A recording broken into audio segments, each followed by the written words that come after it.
There's something we all deal with, something I call the pull of the unknown. It's that uncomfortable feeling when you're faced with questions you can't answer. You know what I mean? Questions like, what's my purpose? Am I on the right path? Why does life feel so uncertain? And it's not just that these questions exist, it's how much they weigh on us.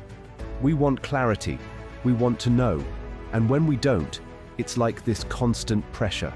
We think, if I just had the answers, I'd feel better. But the truth is, those answers rarely come, not in the way we expect. Kierkegaard understood this tension well. As one of the most influential philosophers of the 19th century, he spent his life exploring the human struggle with uncertainty, doubt, and the search for meaning. What makes his ideas so powerful is that they resonate deeply with our modern experience of life. Think about it. If you knew exactly how every decision would turn out, would life still feel meaningful? Probably not. It's the uncertainty, the mystery, that makes life worth living. But the challenge is, most of us resist it. We wait, we hesitate, we freeze, all because we think we need guarantees before we take the next step. What Kierkegaard teaches us is that life isn't about having all the answers, it's about learning to navigate without them. It's about moving forward, even when the destination is unclear. So, how do we let go of the struggle against uncertainty and start appreciating the value it brings to our lives? There's something almost instinctual about it, this need for certainty. From a young age, we're taught to ask questions, to seek answers. What's the right career? Who should I be? What's the safest choice? And it makes sense, right? Certainty feels like control. It's comforting, like knowing exactly where you're going on a map. But here's the problem. Life doesn't work like that. We crave guarantees, but life rarely offers them. And that's where things get tricky. Think about how often we hesitate, how often we feel stuck, not because we don't have options, but because we want a guarantee before we choose. Will this job make me happy? What if this relationship doesn't work out? The questions swirl, and instead of acting, we wait. Kierkegaard had a name for this. He called it the anguish of existence. It's that uncomfortable tension we feel when faced with life's uncertainty. The ironic part? The more we chase certainty, the more anxious we become. Imagine someone working a job they hate. Every day they think about quitting, about pursuing something they're passionate about. But they don't. Why? Because they can't guarantee that the new path will work out. They think, what if I fail? What if I regret it? So they stay, even though staying makes them miserable. Kierkegaard would argue that this person isn't stuck because they lack options. They're stuck because they demand certainty. They want to know, without a doubt, that their decision will lead to success. But life doesn't work that way. And that's what Kierkegaard meant when he said that life is not a riddle to be solved, but a reality to be experienced. Certainty feels like control, but it's a mirage, an illusion we chase endlessly. The more we demand it, the more stuck we become, caught in a loop of hesitation and fear. And the more you chase it, the more frustrated and anxious you become. Kierkegaard believed that this obsession with certainty pulls us away from what really matters, the act of living itself. He saw life as something to be embraced in all its messiness and unpredictability. In his view, trying to force life into neat, predictable patterns is not only impossible, it's exhausting. So what's the alternative? It starts with recognizing that uncertainty is not the enemy. It's a natural part of life. The goal isn't to eliminate it, but to learn how to move forward despite it. Think about it. Every major decision you've ever made, whether it's starting a new job, moving to a new place, or taking a risk, was probably filled with uncertainty. But you did it anyway. Why? Because at some point, you realized that waiting for perfect clarity wasn't an option. And that's the key. Kierkegaard believed that the real challenge isn't finding certainty. It's learning to live without it. To act, not because you have all the answers, but because staying still is no longer an option. Here's another way to look at it. Imagine trying to learn how to swim by reading about it. You could study every technique, every stroke, every safety precaution. But at some point, you have to get in the water. You have to take that first, uncertain step. And sure, it might feel uncomfortable at first, but that's the only way you learn. Kierkegaard believed life works the same way. You can't figure it all out in advance. You have to step into the unknown, trusting that the process itself will teach you what you need to know. The truth is, the more we embrace uncertainty, the more freedom we find. Instead of being paralyzed by the need for guarantees, we can start to see life as an open field of possibilities. Yes, the future is unpredictable, but that unpredictability is what makes it exciting.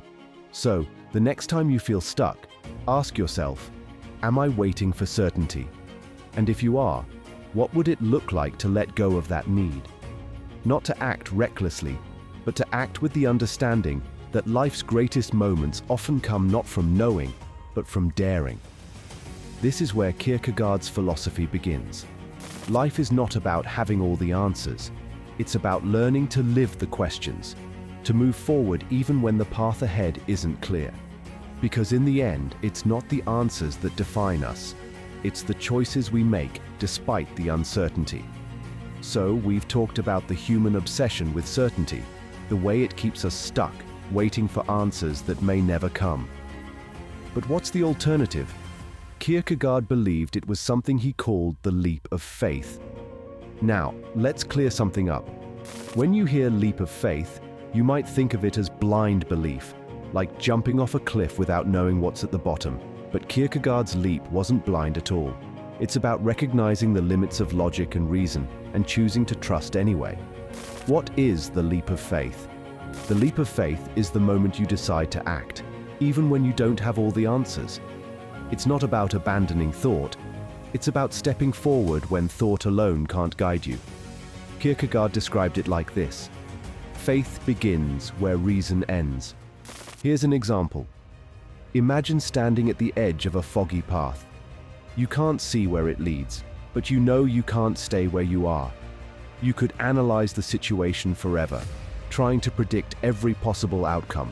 But eventually, you'd have to take that first step into the fog. That's the leap of faith. Kierkegaard believed this leap wasn't just about religion or spirituality. It's about how we approach life itself. Whether it's making a big decision, pursuing a dream, or taking a risk in love, the leap is what allows us to move forward when certainty isn't an option. Why is the leap necessary? Without the leap of faith, we stay stuck. Think about it. How many times have you hesitated, not because you didn't know what you wanted, but because you were afraid it wouldn't work out? That fear of failure, of uncertainty, can be paralyzing. Kierkegaard saw this fear as a natural part of being human. He called it the dizziness of freedom. When faced with infinite possibilities, we often feel overwhelmed. The leap of faith is how we overcome that fear. It's the bridge between indecision and action. The leap isn't about knowing the outcome, it's about trusting the process. It's about saying, I don't know what's going to happen, but I'm going to move forward anyway. The trapeze analogy. Let's look at it another way. Imagine a trapeze artist. They swing high above the ground, holding tightly to one bar. But to move forward, they have to let go of that bar and fly through the air, trusting that the next one will meet them. For a brief moment, they're suspended in uncertainty, with no guarantees, but without that leap, they'd never reach the other side. This is exactly what Kierkegaard meant by the leap of faith. It's about letting go of the need for complete certainty and trusting that the next step will reveal itself when you take it. Relevance in modern life. In today's world, Kierkegaard's leap of faith is more relevant than ever. We live in a time where we're constantly told to plan, prepare, and wait for the right moment. Think about starting a new career. You don't know if it will succeed, but you take the leap because staying in the wrong job isn't an option anymore. Or consider relationships. You can't predict how they'll turn out, but you take the leap because the possibility of love outweighs the fear of heartbreak. Even small decisions, like trying something new or stepping out of your comfort zone, require a leap of faith. It's not about being reckless, it's about recognizing that waiting for guarantees often means waiting forever. The courage to leap. Now, let's talk about courage, because the leap of faith isn't easy. It requires you to face your fears head-on. It asks you to trust in something you can't see, whether that's your own abilities, the support of others, or the unfolding of life itself. Kierkegaard believed that courage isn't the absence of fear, it's the choice to act in the face of it. The leap of faith isn't about eliminating uncertainty, it's about accepting and moving forward with it. Here's what's interesting. Every time you take a leap of faith, you build resilience. You prove to yourself that you can handle uncertainty, that you can move forward even when the path isn't clear. Over time, this makes you stronger, more adaptable, and more open to life's possibilities. A modern example: the entrepreneur. Think about an entrepreneur leaving a stable job to start their own business. They have no guarantees of success, no safety net, but they take the leap because they believe in their vision. They face setbacks, doubts, and moments of fear, but they keep going. And even if their business fails, the experience changes them. They learn, they grow, and they uncover strengths they didn't know they had. This is the power of the leap of faith. It's not just about the outcome, it's about who you become in the process. The beauty of living without answers. The leap of faith teaches us to act even when certainty eludes us, but Kierkegaard didn't stop there. He asked us to go deeper, to reconsider our entire relationship with uncertainty.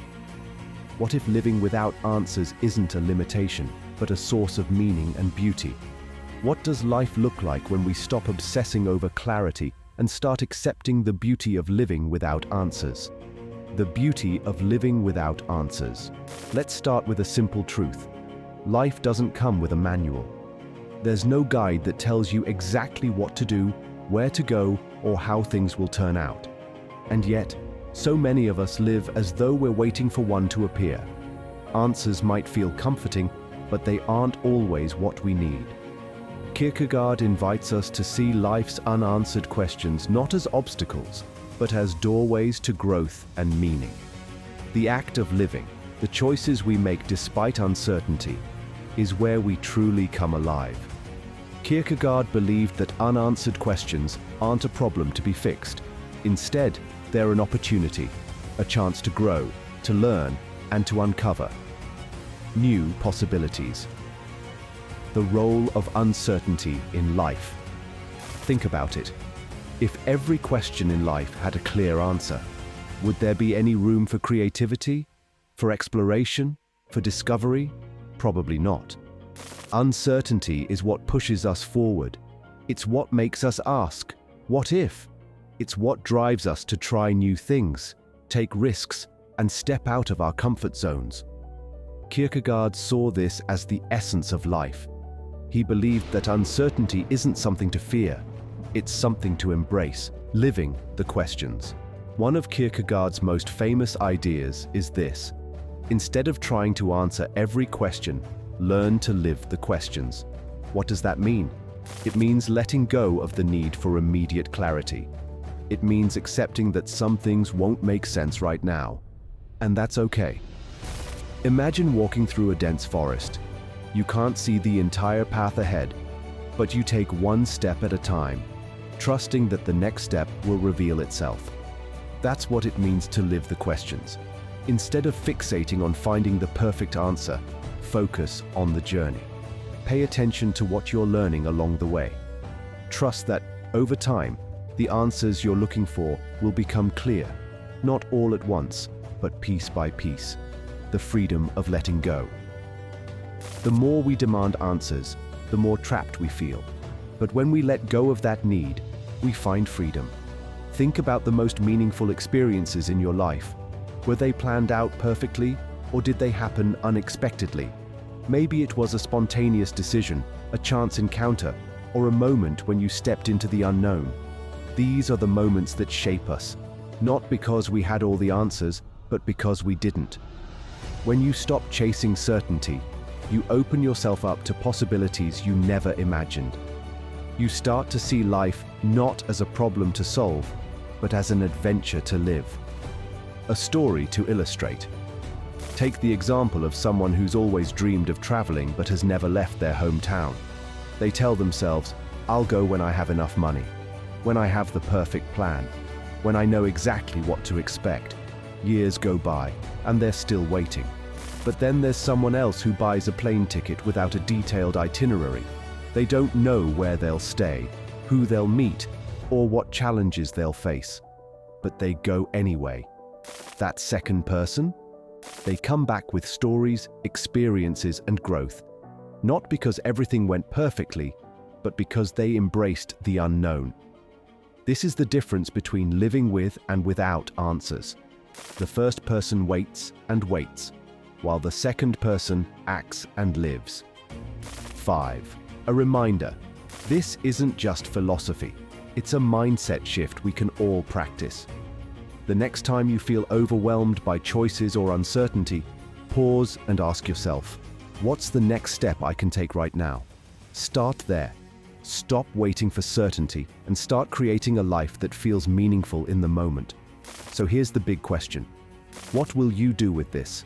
Will you keep waiting for perfect answers, or will you take a step forward, even if the path isn't clear? Life doesn't come with guarantees, but that's what makes it beautiful. The next time you feel stuck or uncertain, remember this. You don't need all the answers to start.